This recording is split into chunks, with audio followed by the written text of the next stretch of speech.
Question है बुनियादी तौर पे नामूस रसालत सल्लल्लाहु अलैहि वसल्लम और इस्लामोफोबिया पे। खान साहब की माशाल्लाह जो स्पीच थी यूएनओ में सर, वो बहुत इम्प्रेसिव स्पीच थी, लेकिन उसके बाद फिर इंटरनेशनली 2-3 इवेंट्स हुए।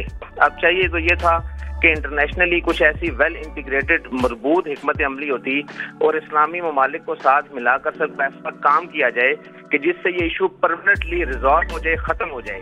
तो इस सिलसिले में सवाल यह है कि सर, इस सिलसिले में आपकी क्या हिकमत अमली है कि आइंदा आने वाले दिनों में क्या कोई ऐसा मजबूत प्लान बन सकता है कि जिससे आलमी सतह पर इस इशू को इस तरह से दोबारा से ना उठाया जाए और दुनिया के 1.5 अरब मुसलमानों के दिलों को इस तरह से ठेस ना पहुंचाई जाए? इसके लिए क्या कोई अमली इक़दाम किए जा रहे हैं? देखिए, ये हमारी बड़ी बदकिस्मती है मुसलमानों की, और ये शुरू हुआ है 1989 से, जब सलमान रुश्दी ने किताब लिखी और उसके अंदर उसने गुस्ताखी की हमारे नबी सल्लल्लाहु अलैहि वसल्लम की शान में। तो तब से मगरिब के अंदर ये सिलसिला शुरू हुआ। पिछले 30 सालों से होता क्या था कि मुसलमान को तकलीफ़ पहुंचती थी जब ये इस तरह की कोई उनकी शान में गुस्ताखी हो।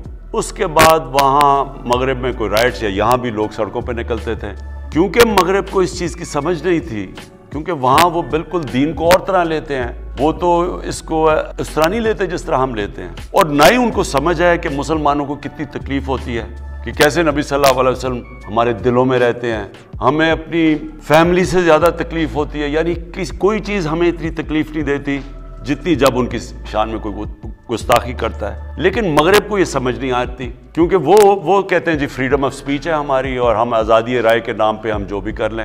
हालांकि वहाँ कई चीज़ें आज़ादी राय में नहीं आती। मैं जब प्राइम मिनिस्टर बना, मैंने पहले OIC में इस चीज़ को उठाया, फिर मैं यूनाइटेड नेशंस की जनरल असेंबली में इसको उठाया, फिर प्रेसिडेंट अर्दोगान और महातिर मोहम्मद, हमने तीनों ने मिलकर इसके ऊपर बातचीत की, मगरिब को समझाया।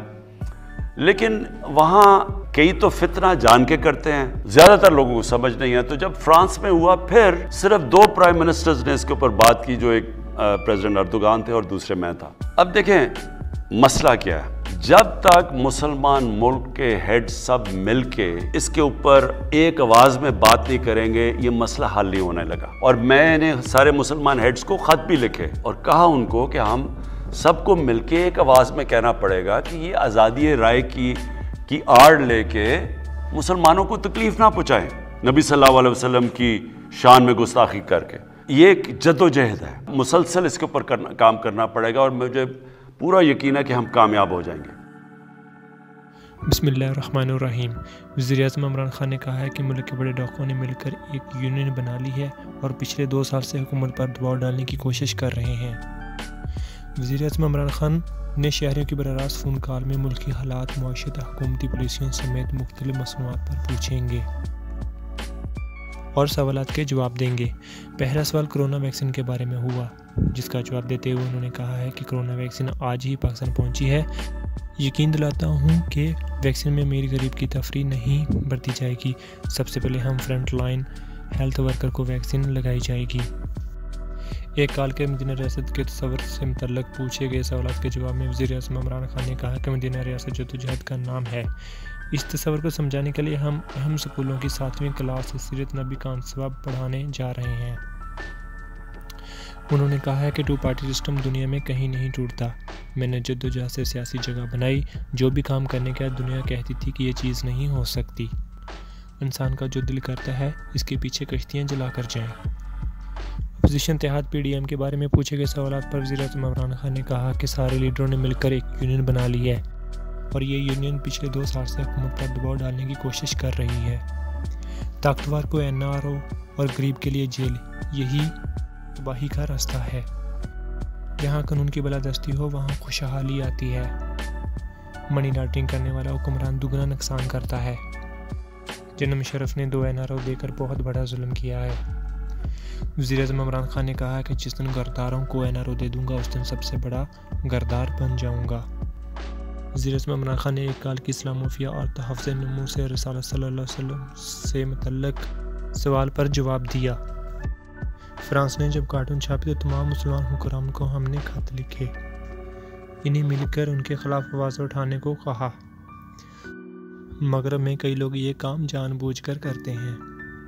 वो इस हवाले से हमारी हसासत नहीं समझ सकते। میں نے اور ترک صدر طیب اردگان نے اس معاملے پر عالمی سطح پر سٹینڈ لیا۔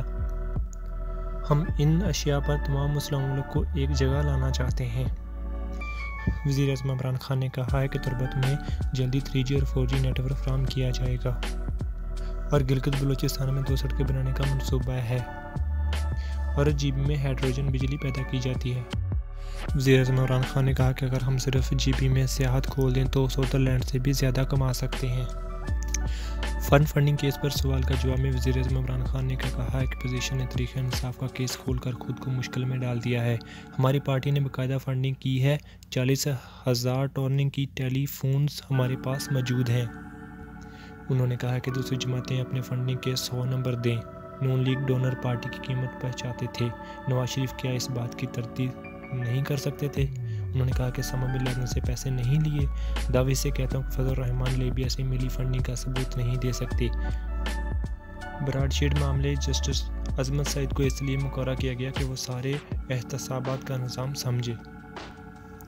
وزیر اعظم عمران خان نے کہا کہ KP کی حکومت نے ساری عوام کو ہیلتھ کارڈ دے دیے ہیں۔ اس سال کے آخر تک سارے پنجاب کو ہیلتھ کارڈ کوریج مل جائے گی۔ ہماری کوشش سے ایکسٹریکشن سیکٹر بوم کر رہا ہوں۔ پرائیویٹ سکول کے سیکٹریز کی ہم مدد کریں گے۔ ان کا کہنا تھا کہ لاہور میں جو عمارتیں گرائی گئی ہیں وہ سرکاری زمین پر بنی تھیں۔ ملک کے سب کے سب ادارے آہستہ آہستہ ٹھیک ہو جائیں گے۔ ملک کی بڑی بگڑی چیزیں ٹھیک کرنا اتنا آسان نہیں ہے۔